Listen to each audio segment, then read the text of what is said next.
Bonjour et bienvenue à l'Église Mon Plaisir. On est très heureux à nouveau de vous proposer ce culte avec le message de la parole de Dieu. Vous aurez l'occasion d'entendre un message sur la régularité. C'est un réel exploit de Dieu. Je n'en dis pas plus, vous allez le découvrir. J'espère que vous ferez du bien et que si vous avez l'occasion de nous rendre visite dans nos locaux, on aura la joie de le partager aussi à l'occasion d'autres cultes. Que le Seigneur vraiment vous bénisse et je vous dis à très bientôt. Croyons que ce matin, la vie de Dieu se manifeste dans les cœurs de chacun. Et parce que notre Dieu est grand, c'est avec de l'abondance que nous lui adressons. Il n'est pas possible ce matin qu'il y ait une différence entre ce qu'il est et ce que nous voulons lui donner. Au contraire, tout va ensemble. Ce n'est plus moi qui vis, c'est lui qui vit en moi. J'ai besoin de laisser cette vie se manifester. Et je vous invite à la laisser se manifester à l'écoute de sa parole, avec la vie de Dieu qui se manifeste. Mais avant que moi je puisse parler, pour m'adresser à vous de la part de Dieu, je voudrais qu'une dernière fois on puisse tous ensemble s'adresser à lui, avec ce que nous sommes, parce qu'il est en nous et qu'il veut se manifester. Alléluia. Je vais inviter quelques-uns, s'ils le souhaitent ou le peuvent, à exprimer, non pas avec un langage qu'ils connaissent, mais le langage de l'Esprit qui est en eux. La joie de savoir qu'ils peuvent s'adresser en esprit, comme nous l'adorons en esprit et en vérité. Et plaise à Dieu alors qu'on adore le Seigneur. Quelques-uns soient comme émus, saisis, remplis et se mettent aussi à parler les langues du ciel. Parce que nous croyons que c'est là où il vit, dans nos cœurs et dans nos vies. Alléluia. Alléluia. On peut, juste un instant, vous acceptez cela, nous lever à notre place une dernière minute. Bien sûr, après vous aurez tout le temps de rester assis, c'est moi qui vais rester debout. Il n'y aura pas de problème avec ça. Alléluia. Louange à toi. Faites, élevons nos voix. Si vous n'avez pas ce vocabulaire céleste, vous n'êtes pas indigne de ce moment. Au contraire, donnez à Dieu. On ne peut pas s'empêcher de l'aimer puisqu'il nous a aimé le premier. Nous te louons, nous t'adorons. On fait ce don volontaire. Et même s'il faut un peu de se discipliner pour le faire, nous le faisons parce que c'est toi qui le mérites. Tu en es digne, oh Dieu. Tu en es digne, oh Dieu. Loué sois-tu, loué sois-tu.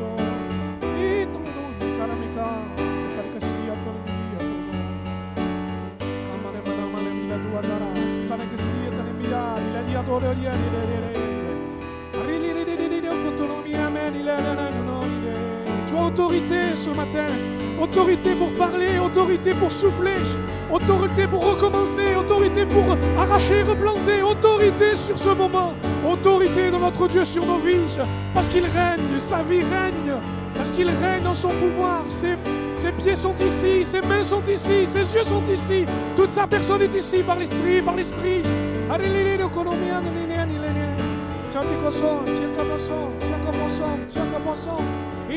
Tu brises le pouvoir de l'ennemi. Tu prends autorité par la main percée, par le regard de sainteté. Rien ne résiste à ton autorité, Jésus. Alléluia, plus de compromis, plus de demi-mesure, plus de vie à moitié, plus de médiocrité. La vie de Dieu, la vie de l'Esprit, la vie de notre Dieu. Alléluia, alléluia, alléluia. Viens déranger, viens mon Dieu, viens bousculer, viens souffler. Tu es l'autorité, tu vis au milieu de nous. Ce n'est plus moi qui vis, ce n'est plus moi qui vis, c'est Dieu qui vit. Ce n'est plus moi qui vis, ce n'est plus moi qui vis, ce n'est plus moi qui vis, c'est Christ qui vit en moi. Ce n'est plus moi qui vis, ce n'est plus moi qui vis, ce n'est plus moi qui vis, c'est Christ qui vit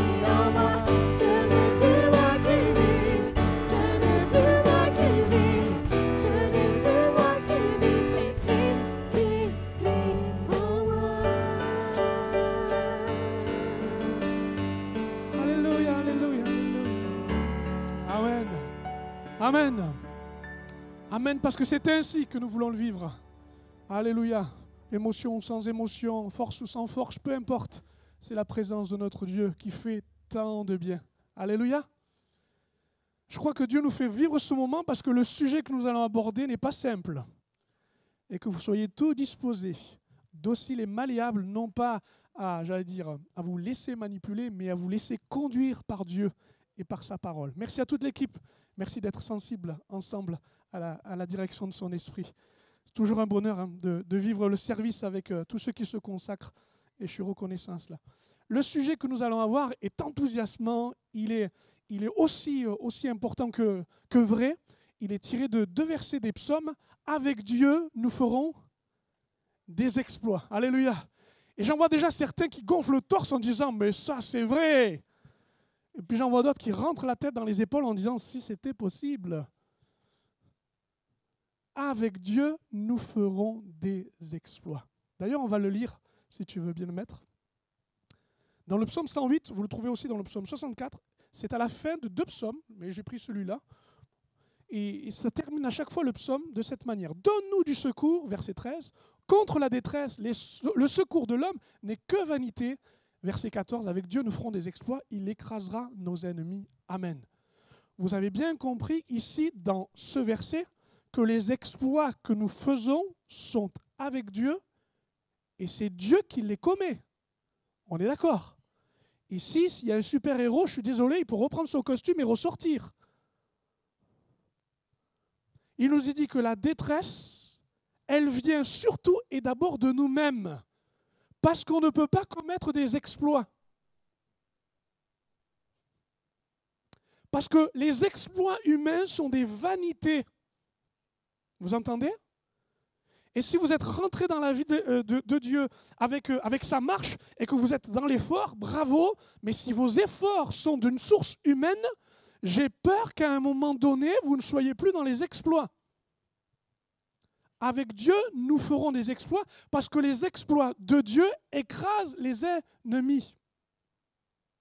Alors, je crois et je suis certain que ce que Dieu commet lui-même en nous pour nous dire, eh bien, avec Dieu, vous ferez des exploits.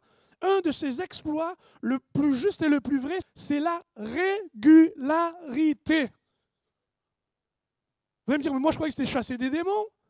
C'était de rendre témoignage que les gens se convertissent. C'était donner de l'argent et puis voir que cet argent eh bien, est vraiment là au moment où il le fallait pour donner du secours. Non, je vais vous parler de la chose la plus, la plus détestée, sûrement de tous les endroits. Le sujet, celui on redoute le plus, et encore plus moi qui le prêche, parce que eh bien, j'ai un devoir d'exemplarité, c'est de devoir vous parler de ce qui semble mais nous dessécher, n'intéresser personne, la régularité. J'aurais pu vous parler de persévérance, mais c'est plus précis que la persévérance.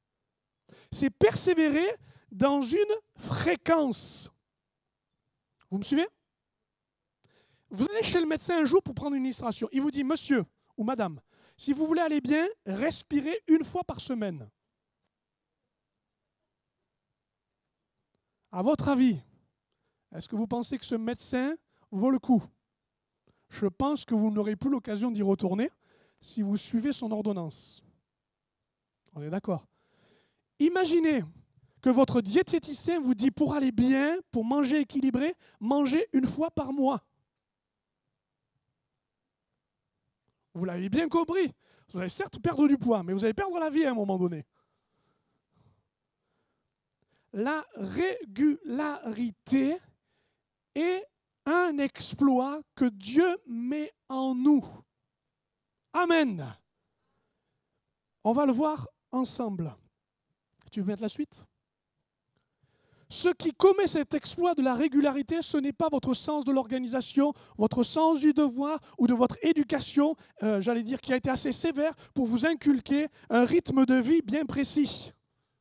Je ne m'adresse ni à cela, ni à ces gens enthousiastes toujours pour avoir 10 idées en même temps et qui ne suivent pas nécessairement un rythme et se disent toujours « mais comment je peux avoir une vie régulière ?» Je ne vous parle pas de votre nature. Je parle de la nature de Dieu en nous, en chacun de nous, qui établit sa vie de manière régulière. Avec Dieu, nous ferons des exploits. Elle vient de la nature de Dieu en nous. De cette naissance de l'Esprit en nous qui fait naître quelqu'un d'autre. Une autre nature, une autre volonté, une autre façon de penser. Au fait, hop, on s'arrête. Est-ce que quelqu'un au milieu de nous, sans que je le désigne du doigt, sait qu'il est pardonné de son péché? Amen. Est-ce qu'il sait qu'au moins il a un péché? Est-ce qu'il sait l'urgence de réaliser sa perdition? Et que dans sa vanité de vouloir commettre des exploits par lui-même, il n'est en train de chercher qu'une seule chose, dans son péché, le moyen de s'en sortir. L'Esprit de Dieu est parfois désagréable quand il vient juger en nous ce que justement nous trahit, nous perd, c'est le péché, la désobéissance, le désintérêt de Dieu, le dégoût même parfois de Dieu. Pourquoi? Parce qu'il faut absolument qu'il éclaire votre conscience en vous disant ceci, eh bien qu'il veut effacer la nature du péché en vous, sa domination et sa puissance, et nous le reconnaissons par le sacrifice de la croix. Le repas est bien expliqué dans ce sens que nous l'avons pris, mais aussi afin qu'il puisse mettre en nous, par ce pardon, sa nature. Il n'y a pas ici la place pour deux natures dans votre vie. Il n'y a pas de cohabitation possible. On ne peut pas juste avoir la nature de Dieu le dimanche et se dire, tiens, là ça va bien, et demain ça va plus bien. La régularité dans mon quotidien, c'est ça l'exploit. Il est là l'exploit. Dieu a voulu nous dire, je suis intéressé par tous les jours de ta semaine. Amen. Et j'y vois un miracle tous les jours. C'est beau, hein? Je vais faire de toutes tes journées le moyen de vivre et de connaître ma nature en toi. Alléluia! Et quand le jour, c'est le jour de la déclaration des impôts, il y a toujours la nature de Dieu en toi. Et tu es obligé de bien noter avec intégrité, parce que tous les jours, sa nature est en toi. Quand tu es dans la voiture, mon frère, surtout, des fois ma soeur, parce que vous êtes virulente aussi, vous avez toujours la nature de Dieu en vous. Quand vous adressez à quelqu'un, qu'il soit gentil ou moins gentil, vous avez toujours la nature de Dieu en vous. Son extraordinaire, c'est de pouvoir dire, je vais mettre dans leur vie de l'ordinaire ma nature.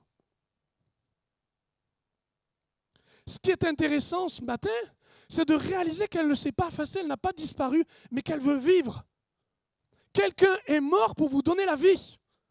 Et pas que vous la viviez le jour d'une conversion. D'ailleurs, regardez. Hop.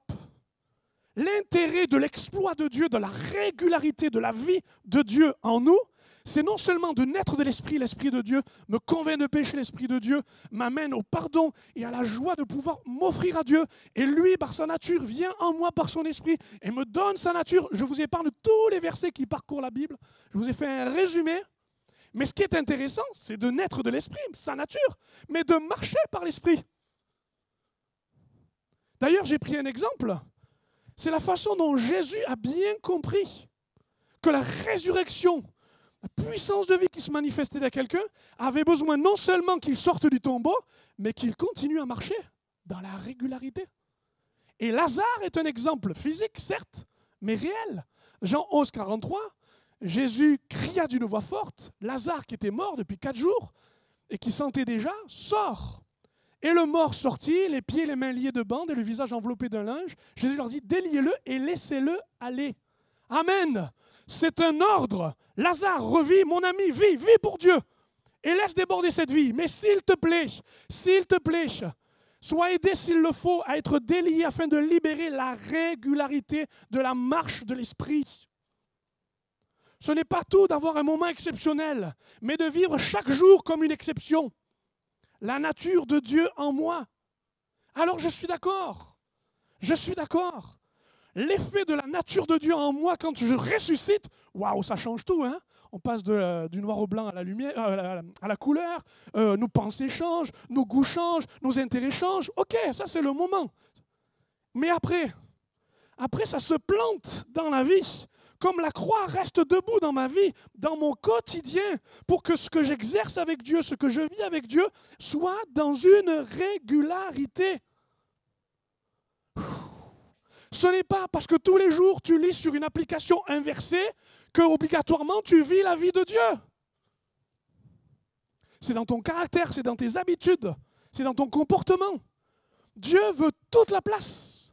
Et toute cette place est nécessaire pour que, de naître de l'esprit, tu marches par l'esprit. Ici, ce matin, il y a des bandelettes qui vont craquer. Parce qu'il faut absolument que la vie de Dieu ne se cantonne pas à un message, à un temps de louange, à un chant qu'on apprécie, mais ce qui s'exerce tous les jours. Amen. L'exploit de Dieu, ce n'est pas un jour d'anniversaire, mais tous les jours ton anniversaire. Parce qu'à chaque fois, la vie de Dieu veut se manifester. Alléluia. Qu'est-ce que ça fait du bien que je me le dise? Parce que des fois, je me parle à moi-même et je dis, mais espèce de feignant.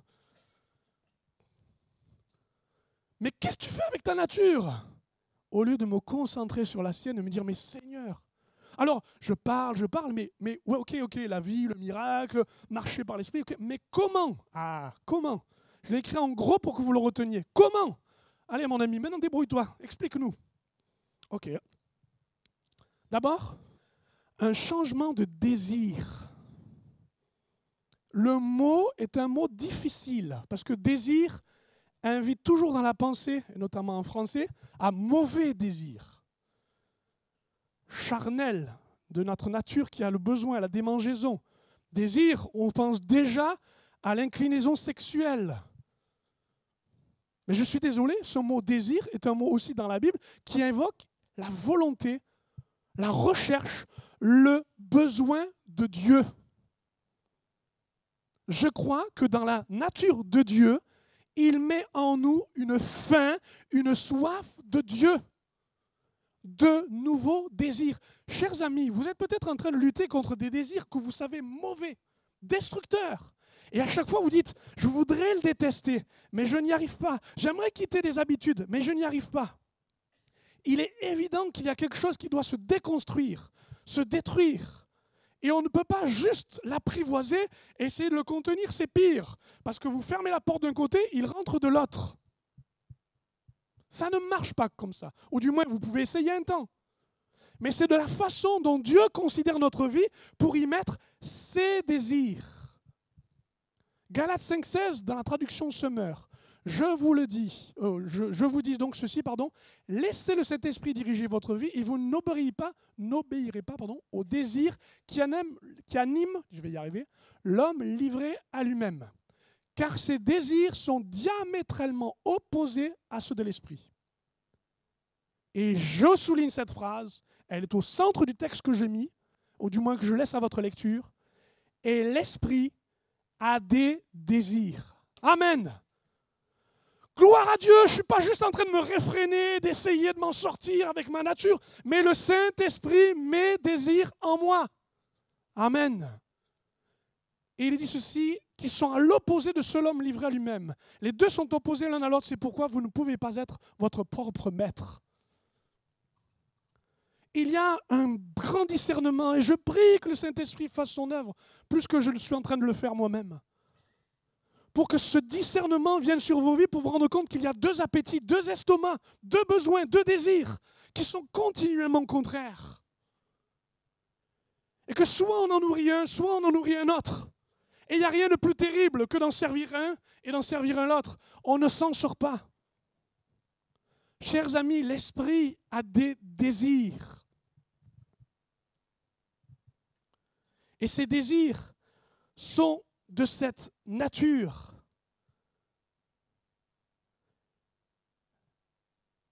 Celle de pouvoir dire que tous nos désirs sont devant lui. Et qu'il ne cherche qu'une seule chose, nous amener à cette découverte d'une autre nature. Moi, je crois qu'il est important de demander pardon quand on n'a plus le désir des choses que Dieu aime et recherche. Et que même si on en accommode, il est important de demander à Dieu cette urgence intérieure, comme David le disait, comme une biche soupire après des courants d'eau. Seigneur, je ne sais pas comment le faire, mais donne-moi un désir. Il n'y a rien de plus triste que de laisser sa vie sans la passion que Dieu veut mettre en nous. Il n'y a rien de plus terrible que de se laisser aller alors que Dieu veut mettre son désir. Je continuerai avec un changement aussi de plaisir. Quoi? Mais il me semblait qu'il nous a dit qu'au lieu de chercher Dieu, on va chercher les plaisirs, le résultat qui nous satisfait. Le psaume 37, verset 4 dit « Fais de l'Éternel tes délices et il te donnera ce que ton cœur désire. » Vous savez que dans la présence de Dieu et dans la vie que Dieu donne par son esprit, il y a des plaisirs. Seulement ces plaisirs ne viennent pas tout de suite. C'est exactement comme le régime, comme le sport et comme tout le reste. On veut le plaisir immédiat, la récompense de suite. On se trompe. Fais de l'Éternel tes délices, c'est de dire apprends à trouver des plaisirs là où tu ne le vis pas. Moi, quand j'ai commencé à m'approcher de Dieu et que je me suis converti à l'âge de 17 ans, je regardais les gens, je disais mais pourquoi ces gens prennent plaisir à jeûner? Ils sont fous. Il n'y a rien d'agréable que de sentir son estomac souffrir la faim et de dire « Ah, je suis bien dans ta présence, j'ai faim !» Et puis je me suis rendu compte que, en fait, quand je bossais sur les chantiers une courte période de ma vie, et qu'il fallait finir le travail, en fait, je dépassais l'heure de midi, j'arrivais jusqu'à 16h, je n'avais pas mangé, mais j'étais concentré. Je voulais terminer. Et la sensation de faim avait... Et le plaisir d'avoir réalisé ce travail ensuite me permettait de dire, tiens, mais en fait, vous savez, quand on aime, et quand on trouve son plaisir dans les choses que l'on fait, à partir de là, il y a certaines sensations et certains besoins qu'on finit par ignorer. Notre plaisir, c'est d'offrir par exemple le temps d'un repas dans la présence de Dieu, non pas en cherchant un mérite, mais le besoin de prendre plaisir à sa volonté, à sa gloire, à sa justice, faire de l'Éternel ses disciples. Ses délices, excusez-moi. J'avais une mamie, elle priait, je dis, mais comment elle fait pour dire autant de choses à Dieu? Moi, en une demi-minute, j'ai terminé tout ce que j'avais à dire, et elle, ça n'arrête jamais, des flots et des flots. Mais d'où vient ce plaisir de s'adresser à Dieu plutôt que de lui envoyer un mail avec sa liste et lui dire « Bon Seigneur, tu as entendu, tu te débrouilles ». C'est quoi ce besoin de communion? C'est quoi ces gens qui lisent la Bible et qui ont toujours des trucs à trouver dedans? Alors que moi, je me rappellerai toute ma vie, première fois où je suis arrivé à l'église, nous allons lire, on m'a donné une Bible et on m'a dit « Mais c'est où? Ça se trouve où ?» Je vais vous faire une confidence, je faisais semblant de trouver, en fait je regardais ailleurs. J'étais obligé d'aller à la table des matières, de trouver le bon chapitre, de trouver le bon livre. Après le bon chapitre, le temps que j'ai trouvé, la prédication était finie. C'est quoi le plaisir? Mes amis, il y a du plaisir en Dieu. Il y a du plaisir tel que c'est comme ça aussi, je crois, que la vie de Dieu se communique aux autres. Un changement de plaisir. Est-ce que tu as encore du plaisir à faire les choses pour Dieu? Aller vivre avec Dieu, aller vivre avec les autres. Est-ce que vous connaissez ce chapitre 73 des psaumes au verset 25? Quel autre ai-je au ciel que toi? Et sur la terre, je ne prends plaisir qu'en toi. Ce psaume 73 commence par une souffrance, une peine. Le juste est méprisé et c'est le méchant qui vit. Il n'y a pas de justice sur terre. Moi, je fais des efforts pour me consacrer à toi. Je fais tout ce que je peux. Et lui, il réussit. Lui, il est béni. Lui, sa famille prospère. Et moi, je n'ai rien. Et il termine. Et je vous laisse le soin de lire le psaume 73. Et il termine. Non, quel autre ai-je au ciel que toi? Tu es mon plaisir.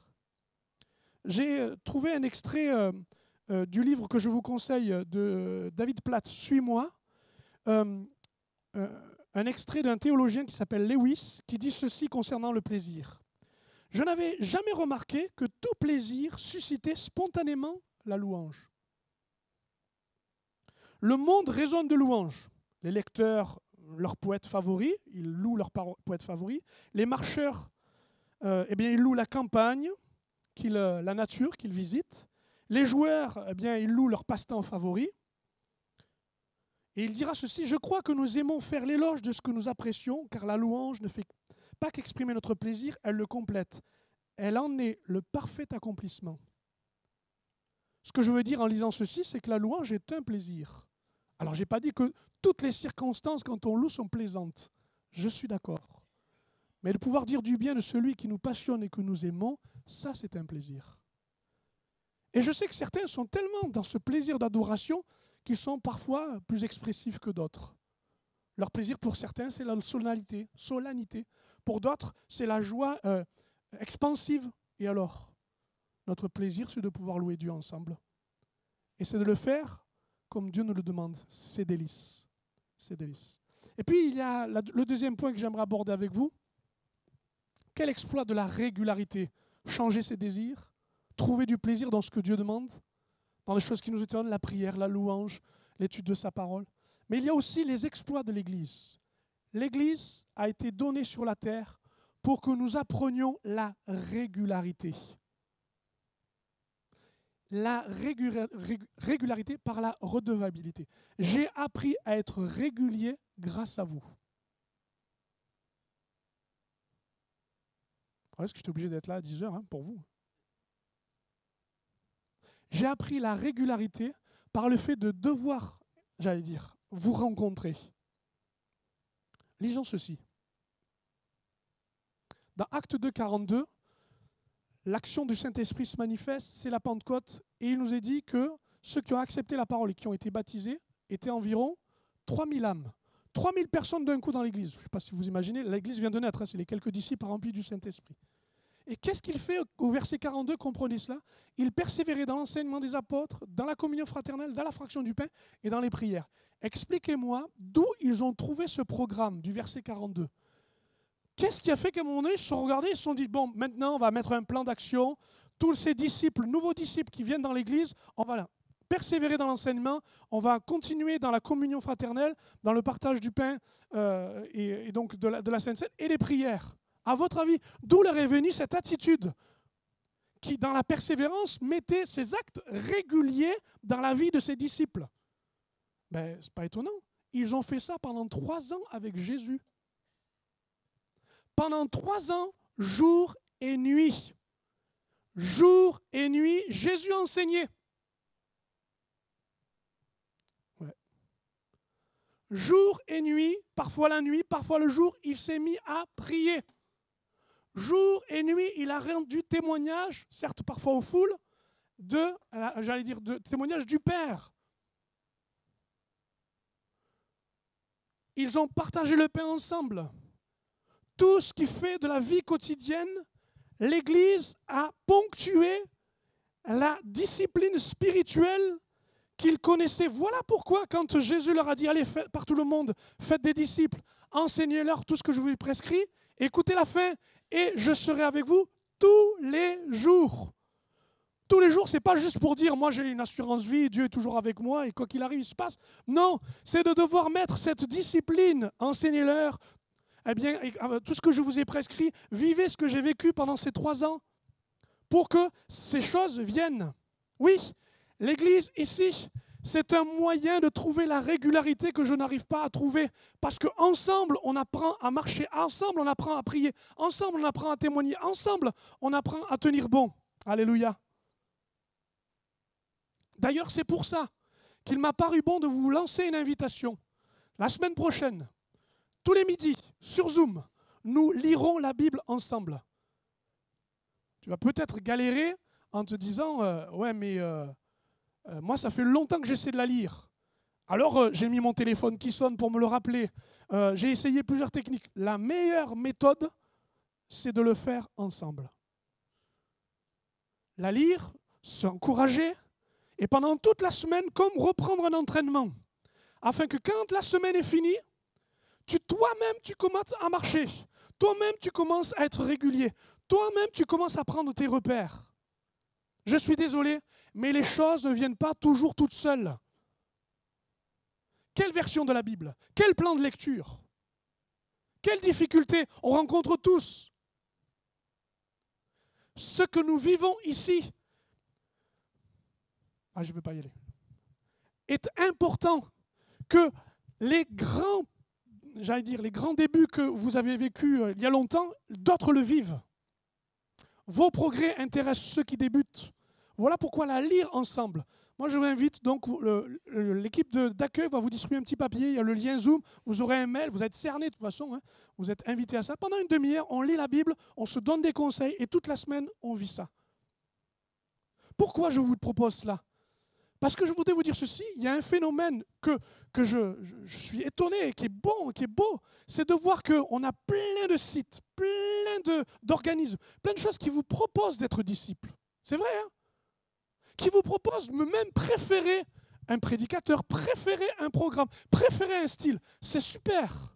Mais à quel moment on est ensemble? Tu lis ta Bible, tu pries, tu témoignes, mais à quel moment on est ensemble? Pour que ce que tu apprends, des applications, des choses, se vivent. C'est ça la redevabilité. Moi, je crois trop qu'on flirte trop avec l'Église. Je prends son programme, je prends quelques trucs, mais je les prends pour moi. Lire, applique-toi à la lecture. Pourquoi Paul dit ça à Timothée? Pour que cette lecture soit le bénéfice de tous. Si tu t'appliques les choses, ce n'est pas pour toi-même. Quittons ce qui est auto-centré, autosuffisant. Mais rentrons dans ce qui est l'interdépendance, la solidarité. Ce qui fait que nous sommes en train en ce moment de lutter contre notre système. Un système qui fait que l'on est tous dispersés, tous en train d'essayer d'avoir une piété, mais on ne la vit pas ensemble. Vas-y. En fait, l'Église recherche et provoque la vie du disciple, la discipline, la vie régulière. Et je sais très bien que ça n'en intéresse pas beaucoup. Parce qu'on préfère les grands moments, les grandes visitations, mais tout ça ne sert à quoi? On a fait tellement de groupes, de camps de jeunes où il y a eu le feu. Et combien de fois, en redescendant là, de la montagne, il a fallu ensuite donner les moyens de protéger ce qui a été donné. Tu peux mettre la suite? Protéger la régularité. Si nous vous invitons à garder contact avec l'Église, à trouver une Église locale, si nous vous invitons à venir à bord comme Johannes vous le proposez, ce n'est pas parce qu'on veut remplir le temple de la consommation de l'Église, ce n'est pas parce qu'on veut des clients, ce n'est pas parce qu'on veut faire mieux que l'Église aime, mieux que Bethel, mieux que les Sarments. On veut faire des disciples. Au secours, où est l'Église? Où est l'Église pour faire des disciples? Où est-elle? Non seulement pour les gagner, pour les garder, pour les équiper, pour les envoyer. Ça y est, je m'emballe. Veillons les uns sur les autres pour nous encourager mutuellement à l'amour et à la pratique du bien. C'est ça l'Église. Ne prenons pas comme certains l'habitude de délaisser nos réunions. Au contraire, encourageons-nous mutuellement, et cela d'autant plus que vous voyez se rapprocher le jour du Seigneur. L'Épître aux Hébreux, l'auteur, voit un problème. Des Juifs vont encore à la synagogue et ils se retrouvaient au temple pour ça, au moment de Jérusalem. Mais à un moment donné, ils étaient partagés, comme on est tous partagés. Partagés par la vie professionnelle, partagés par la vie familiale. Et c'est normal, tous partagés. Mais veillons les uns sur les autres et nos rassemblements, nos réunions n'ont pas d'autre lieu que juste le but, c'est que vous puissiez bien mutuellement vous encourager et aussi pratiquer le bien.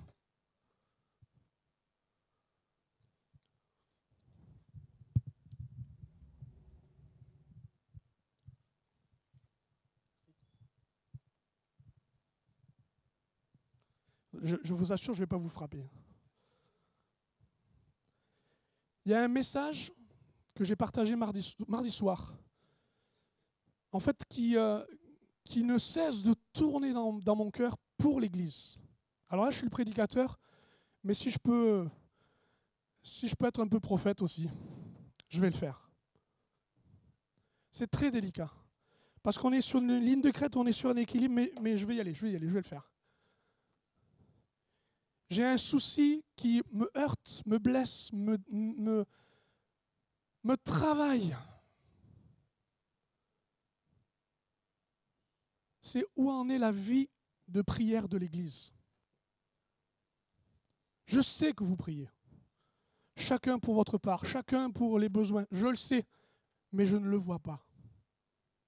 Je ne l'entends pas. Je ne le ressens pas.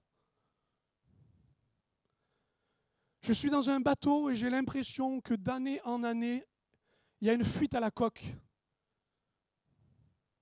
Et que peu à peu, laissant aller, on oublie l'urgence des temps dans lesquels nous sommes, où nous devons et nous pouvons prier ensemble. Je ne suis pas en train de prêcher pour une réunion du mardi soir qui doit être remplie. Je n'ai pas à prêcher un programme, mais à vous prêcher un état d'esprit.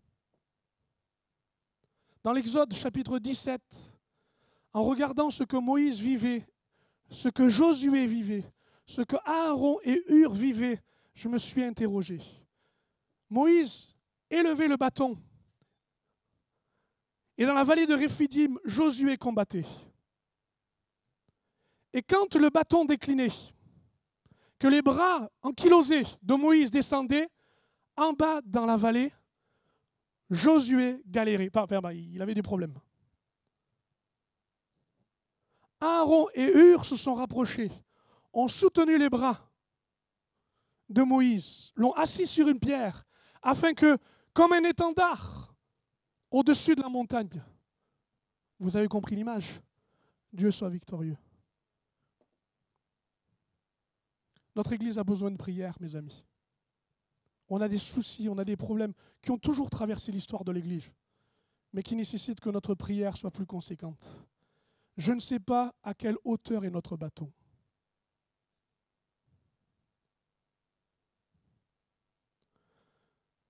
Je ne suis pas en train de me plaindre en vous disant c'est pas bien, je suis en train de réveiller votre esprit, afin que votre esprit vous réfléchissiez à la façon dont vous voyez l'Église.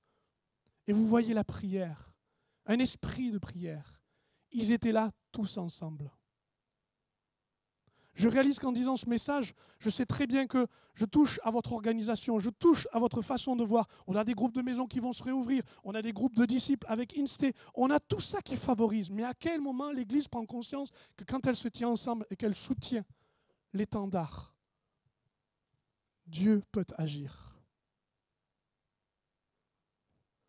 À quel moment les représenter? Alors certes, nous avons le dimanche, mais on ne peut pas tout mettre dans un culte. On ne peut pas tout faire dans un culte. J'ai de la peine. J'ai de la tristesse. Parce que moi-même, je n'arrive pas à être à la hauteur de ce que Dieu exige pour l'Église.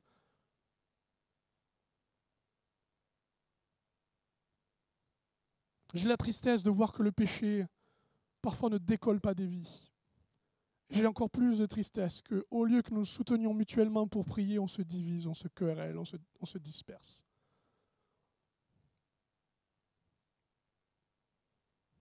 Je pense à Josué qui, face à ses ennemis, tourne la tête et essaie de voir où est la prière.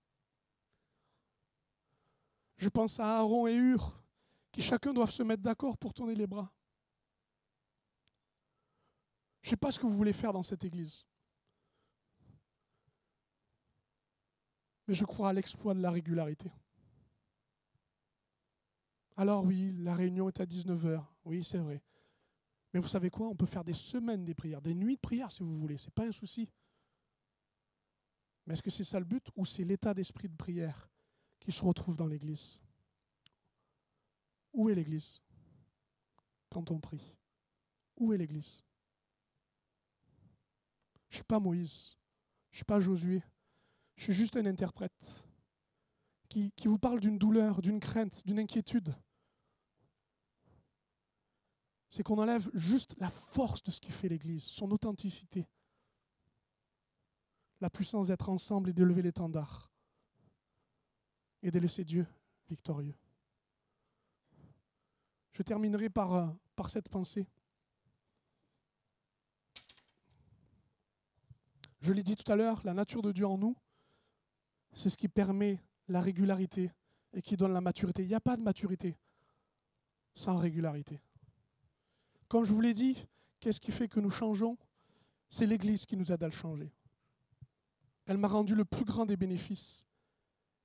Elle a fait de moi un serviteur, à votre service. C'est elle qui a accueilli mes erreurs. C'est elle qui m'a encouragé et relevé. C'est elle qui m'a donné le moyen de vous aimer. C'est mon plaisir de vous aimer. C'est mon plaisir de vous servir. Mon plaisir, tiens.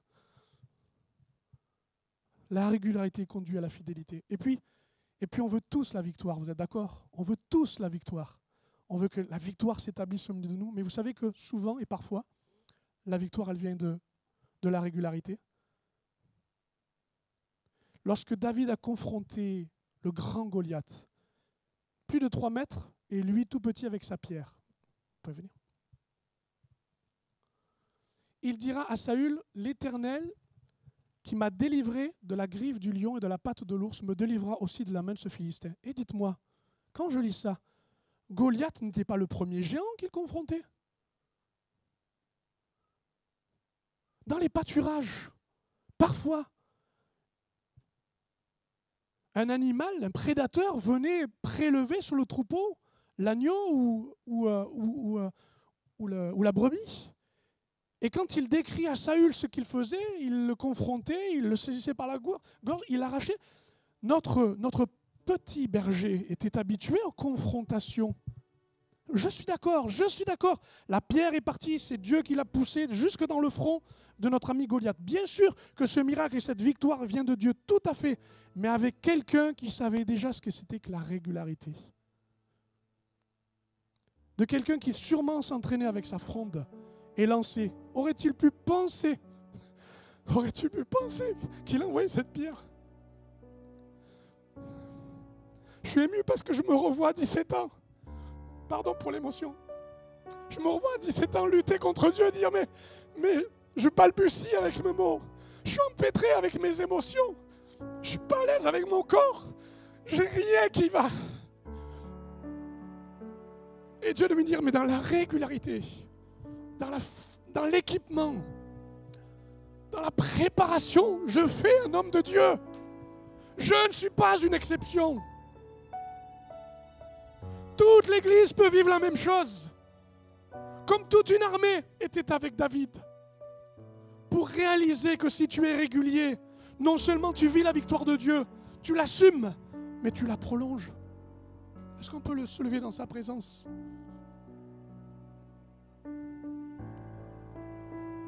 Je m'adresse aux plus courageux qui avouent que leur vie chrétienne a vraiment besoin d'un autre sérieux, d'une autre implication, d'un autre intérêt.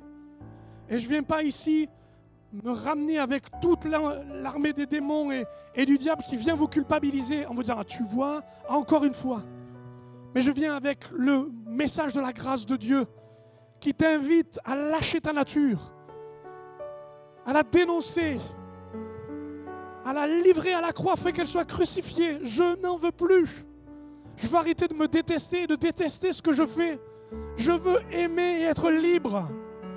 Je t'invite à recevoir la vie vivace, vigoureuse, sainte, glorieuse, mais une vie qui reste demain et tous les autres jours de ta vie, qui te rendra fidèle, attaché. Je t'invite à considérer l'Église qui t'aidera à commettre les exploits dont tu as besoin. On ne vit pas tout seul, on ne fait pas tout seul. On a besoin de rentrer dans cette discipline de la régularité. Je ne veux pas une régularité religieuse qui m'a oublié le sens de ce que je fais, mais qui me fait désirer et aimer ce que je veux faire. Je m'adresse à tous ceux qui aujourd'hui ont eu de l'expérience et qui se disent « j'en ai déjà pas mal fait ». Où est ta maturité pour les autres? Où est? Je suis triste de voir que certains considèrent qu'ils n'ont plus rien, alors que la régularité de leur vie de prière, c'est le salut de l'Église. Si tu ne priais pas, peut-être que je ne serais plus là. Si tu n'apportais pas ton offrande, peut-être que ça ne se ferait pas. Tout simplement parce que ce matin, tu es régulier. Et que ta régularité, c'est un exploit pour Dieu. Oui, tu n'entendras pas les anges applaudir tous les jours en disant « Bravo, tu as lu ta Bible ». Tu n'entendras pas peut-être le Seigneur se pencher en disant « C'est bon, fidèle serviteur ». Tu n'auras pas ces sensations. Mais Dieu te prépare aux victoires Et même si tu en as assez, je dis à quelqu'un, des combats que tu mènes, Dieu est en train de t'aguerrir. De t'aguerrir. Pour que tu puisses ensuite donner la fronde à l'autre. Et lui montrer comment viser et tirer. Alléluia. Seigneur, par ces mots, réveille notre esprit de consécration. Seigneur, on accepte le secret de ce que l'on fait, jour après jour, sans que ce soit récompensé, applaudi. On veut juste une chose, Seigneur. On veut juste une chose, te plaire, te ressembler. Je prie et supplie que Dieu, par son esprit, donne l'occasion à plusieurs de renouer avec ce qui convient. De non pas simplement soutenir un Moïse, mais de tenir l'étendard au plus haut, afin que Christ soit encore prêché, afin que Christ soit encore démontré, afin que, mon Dieu, le miracle se poursuive, et que sur les terrains où nous nous trouvons, nous puissions avancer. Réveille, Seigneur, dans cette année, la régularité dans l'Église, au nom de Jésus.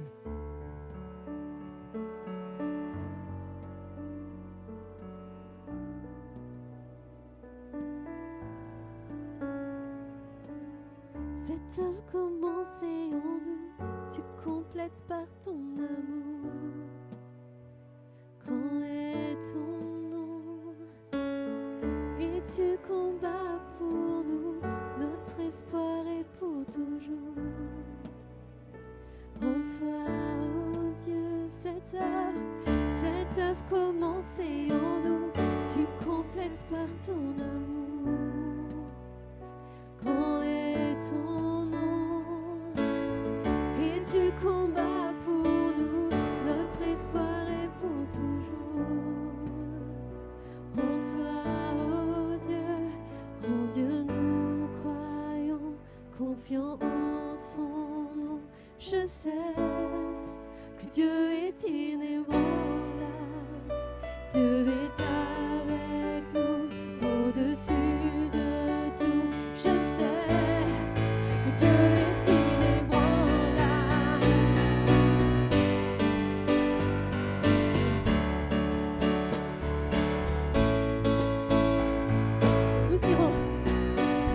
Nous irons là où tu vas, dans l'inconnu tu es là, tu marches devant nous,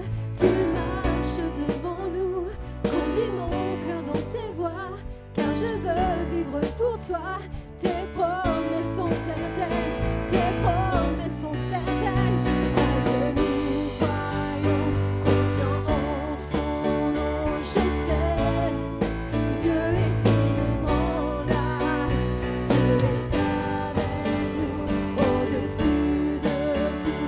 Je sais que Dieu est inébranlable.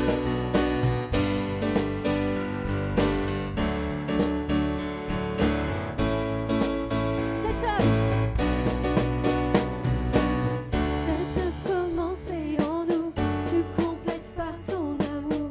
Alléluia, il complète. Grand est ton nom, c'est lui qui nous transforme. Et tu combats pour nous, notre espoir est pour toujours. En toi, oh Dieu, cette œuvre commencée en nous, tu complètes par ton amour. Alléluia, est ton nom, et tu combats pour nous, notre espoir est pour toujours.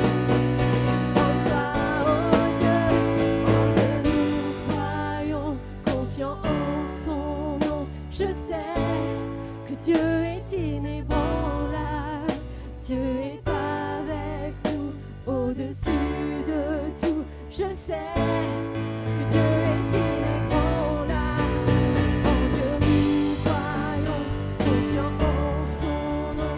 Je sais que Dieu est inébranlable, Dieu est avec nous, au-dessus de tout. Je sais que Dieu est inébranlable.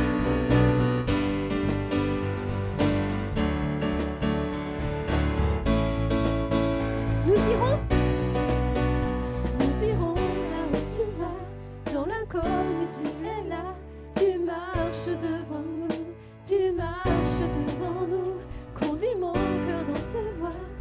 je veux vivre pour toi. Tes promesses sont certaines, tes promesses sont certaines. Nous croyons, confiants en son nom. Je sais, Dieu est inébranlable, Dieu est avec nous, au-dessus de tout. Je sais, Dieu est inébranlable.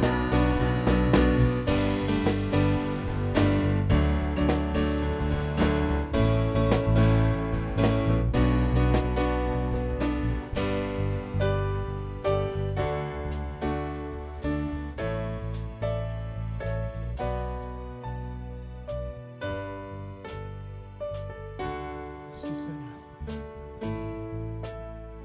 Amen. Alléluia. On est heureux de vivre ce moment avec tout ce que ça comporte. Tu peux regarder ton voisin, tu lui dire, je suis content de t'avoir vu, j'espère te revoir. Tu peux lui dire.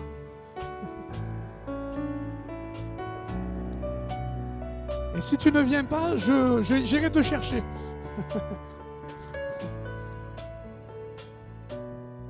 Ok. Voilà, on va terminer ce moment de culte en remerciant la présence de chacun avec quelques annonces.